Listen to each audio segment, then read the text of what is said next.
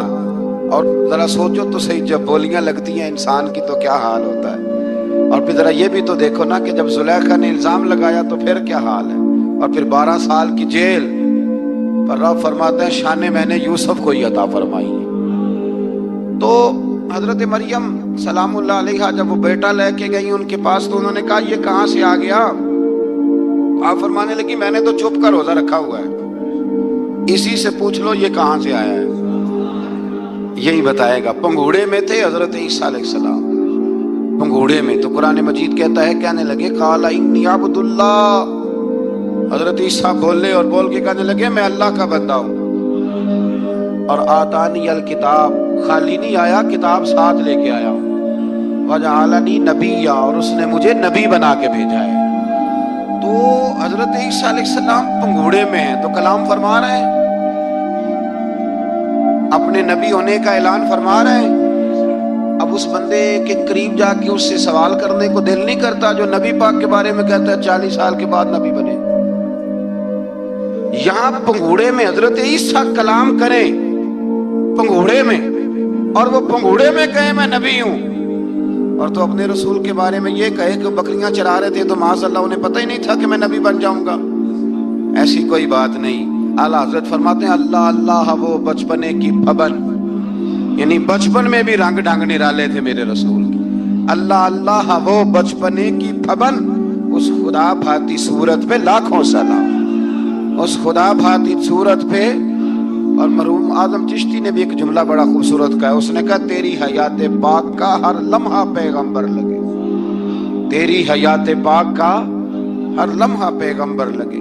پھر اس سے آگے آیت نمبر 41 سے ایک بار پھر حضرت ابراہیم علیہ السلام کا ذکر ہے کہ وہ بہت سچے نبی تھے. انہوں نے اپنے چچا کو بے جان بتوں کی عبادت سے روکا، عذاب الہی سے ڈرایا.